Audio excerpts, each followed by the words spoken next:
Bonjour à tous. Alors aujourd'hui, je voulais vous parler d'une expérience, une petite anecdote en fait qui m'a marquée et qui m'a montré que l'approche multimodale est vraiment essentielle dans nos prises en soin. Alors peut-être que ça vous parlera aussi. En tout cas, vous me le direz en commentaire. En fait, voilà, on est un lundi du mois de septembre dernier, et j'ai Lucas, qui est un petit garçon, qui arrive avec sa maman. Alors Lucas, il est en situation de handicap, il a une pathologie génétique, il est donc en fauteuil roulant, il a un outil de CA, et en fait là, il vient pas pour ce problème-là, la maman, elle est un peu contrarié, en fait il vient parce qu'il bave et il a 9 ans, elle est vraiment inquiète sur ce sujet, hein. Jusque-là c'était pas tant sa priorité, et il y avait bien d'autres, et vous savez dans le champ du handicap, hein, bien d'autres priorités et bien d'autres choses à gérer. Mais en fait pendant les vacances d'été, eh bien elle a entendu des remarques de personnes, de l'entourage notamment, donc pas très agréable, sur le fait que Lucas a tendance à baver. Donc pas facile pour elle. Alors ce bavage, effectivement, c'est quelque chose qui est parfois un peu minimisé, en tout cas jusqu'à un certain âge, où on trouve des excuses, des raisons en tout cas, pour lesquelles l'enfant a tendance à baver. Mais à partir d'un certain âge, ça devient un peu plus compliqué, et notamment pour tout ce qui est participation sociale, intégration sociale. Et nous, en plus, en tant que pro de santé, on sait aussi que les conséquences de ce bavage peuvent être quand même importantes. Il y a toutes les irritations cutanées, hein, autour du menton, la sécheresse buccale, la respiration aussi buccale, les problèmes dentaires qui vont être impactés par ce bavage, la mauvaise haleine, hein, également. Bref, c'est pas juste de la salive. Donc, première étape, en tant que professionnel, il faut comprendre pourquoi il bave, quelles sont les raisons de ce bavage. Donc, c'est la base, c'est l'évaluation. Le bavage, en fait, chez l'enfant qui a une atteinte neuromotrice, c'est pas une surproduction salivaire, en tout cas pas toujours, hein, ou dans des cas très spécifiques. Souvent, bien souvent, c'est une incapacité à gérer en fait, hein, la salive qui est produite, donc à la déglutir de façon très fréquente. Chez Lucas, d'emblée, j'identifie plusieurs facteurs. Il y a une hypotonie labiale avec une ouverture de bouche quasi constante. Il y a une position de langue basse. Il y a une réduction de la fréquence de ces déglutitions automatiques. Avec la maman, on remplit une échelle de bavage, et on se rend compte qu'en fait, il est à 4 sur 5 en sévérité. Les vêtements sont constamment mouillés notamment, et il est à 4 sur 4 en fréquence. Donc c'est constant, c'est toute la journée. Bon, on a évalué, on a compris pourquoi, maintenant on va agir. Alors qu'est-ce qu'on fait ? C'est pas juste une technique, hein, ça se saurait. Si on avait une technique sur le traitement du bavage, ce serait magique et ça se saurait.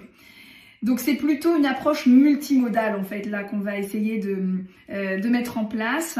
La première action, ce sera quand même d'optimiser sa posture. La posture, elle a un impact sur la gestion de cette hypotonie. Donc on contacte l'ergothérapeute.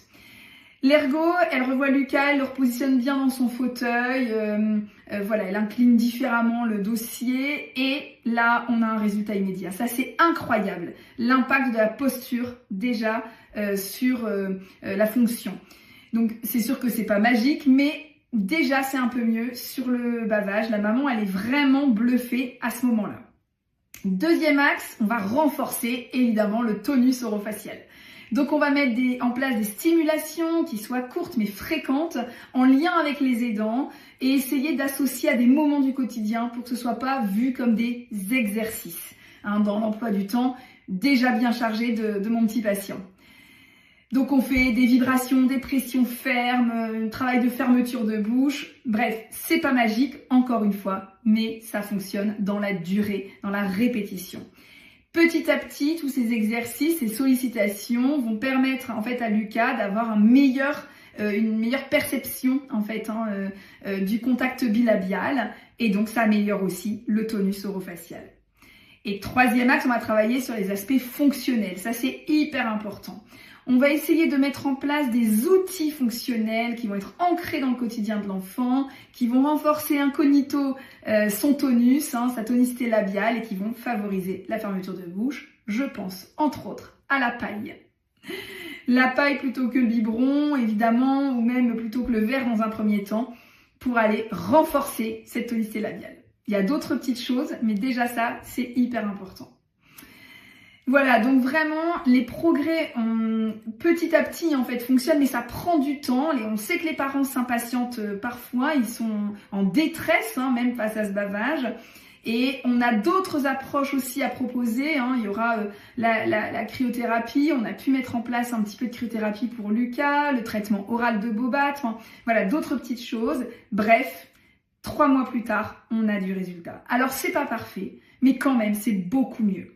On réévalue le bavage de Lucas. Il a diminué en sévérité. Il est passé à 3 sur 5 sur l'échelle et à 3 sur 4 en fréquence. Donc voilà, et ça c'est objectif, c'est objectivé et donc ça fait du bien en fait.